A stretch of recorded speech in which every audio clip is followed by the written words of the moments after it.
Good morning. Welcome to Truth Be Told with Don V. And we have a couple of interesting news reports I'd like to share with you.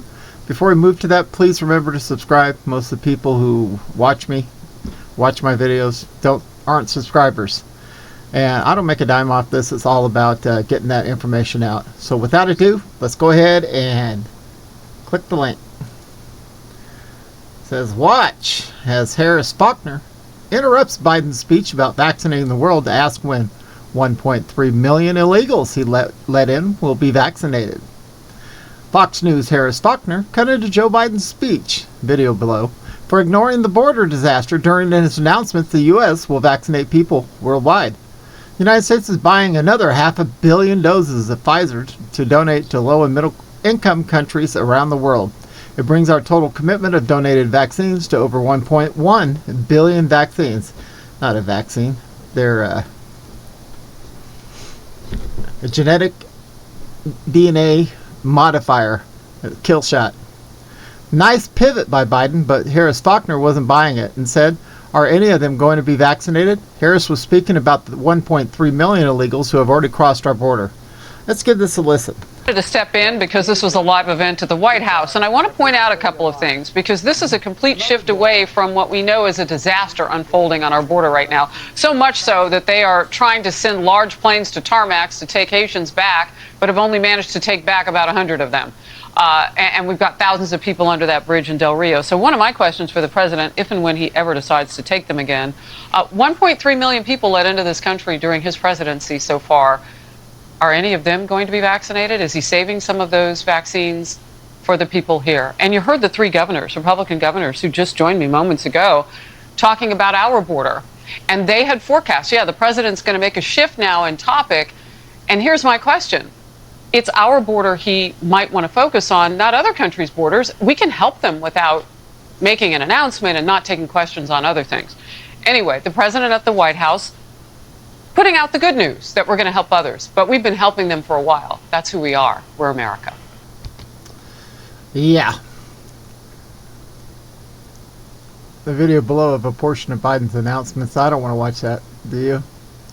Biden can pivot all he wants, but the pictures and videos are all over the place, showing thousands of illegals under a bridge at our border in Del Rio, Texas.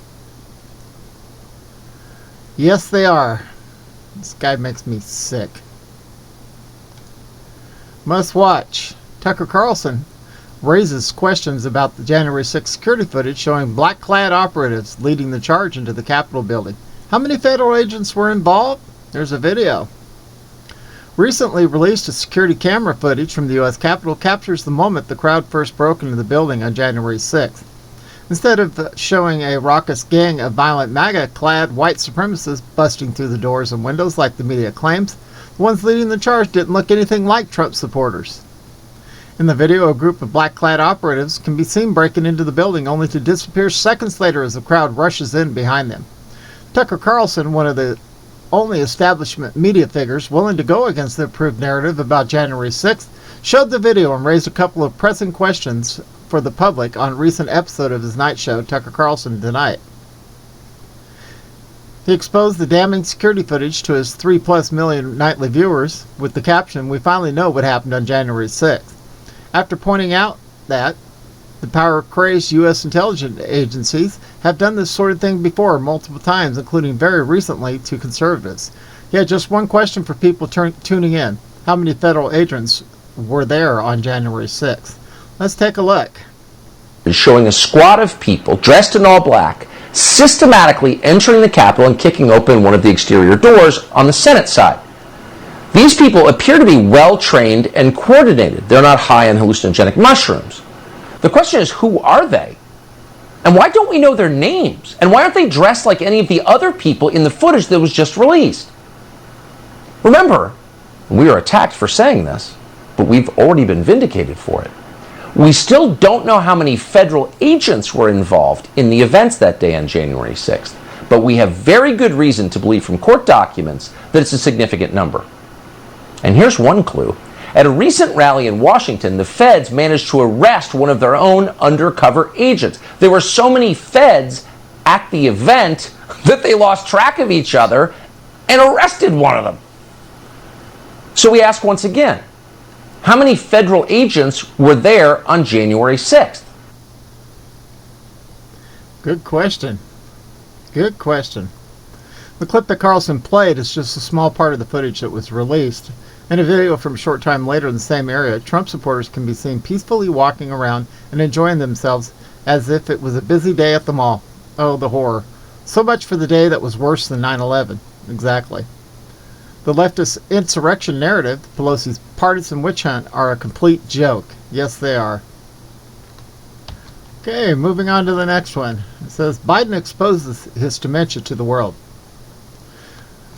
The week of autumnal equinox in New York City is Gridlock week because of all the nonstop non-moving traffic jams caused by the opening of the United Nations General Assembly.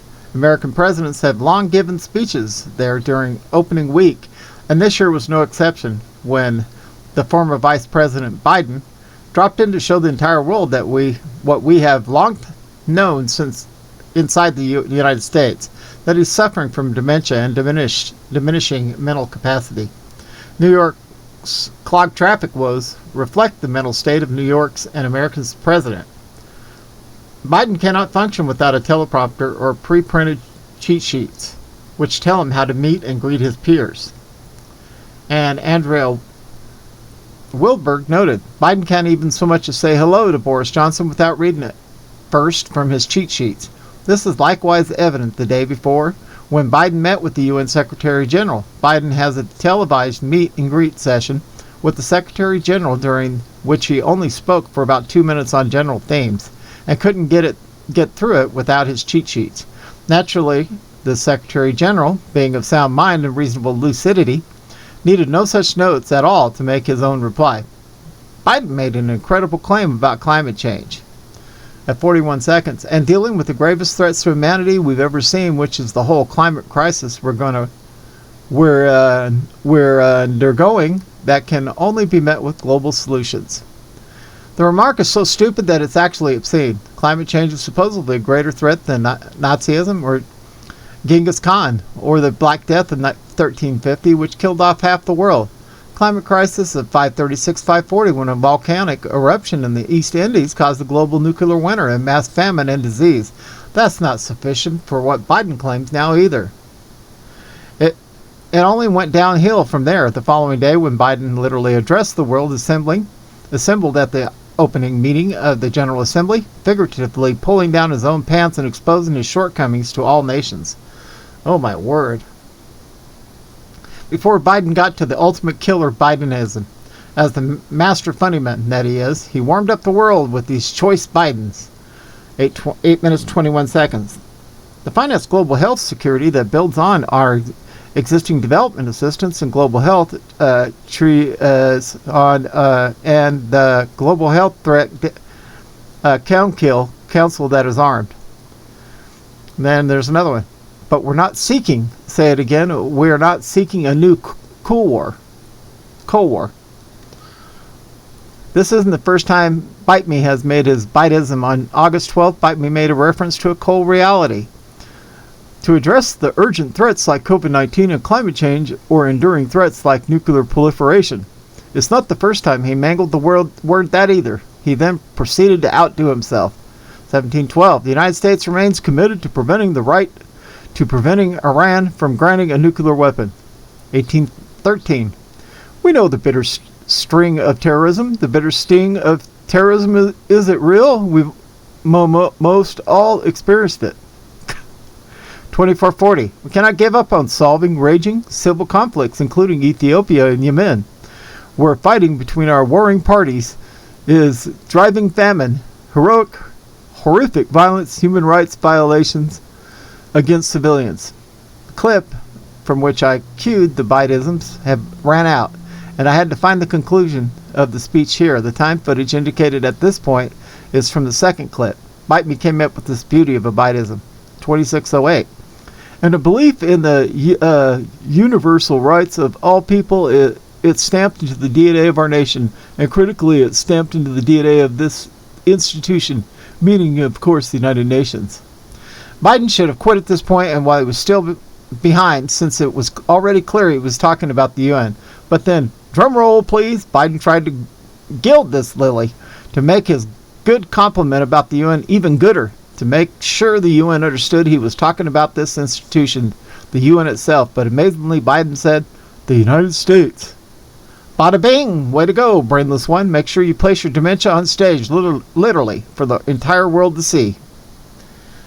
Oh, my word. Well, you better enjoy it now, because the days are numbered. He's going to be out of there soon, him and Camel Toe. We know some good things are coming in the background, so just keep on your knees in prayer and know God's in charge. This is Don V, broadcasting under sunny skies here in Arizona. Hope everybody has a wonderful weekend, and we are out of here.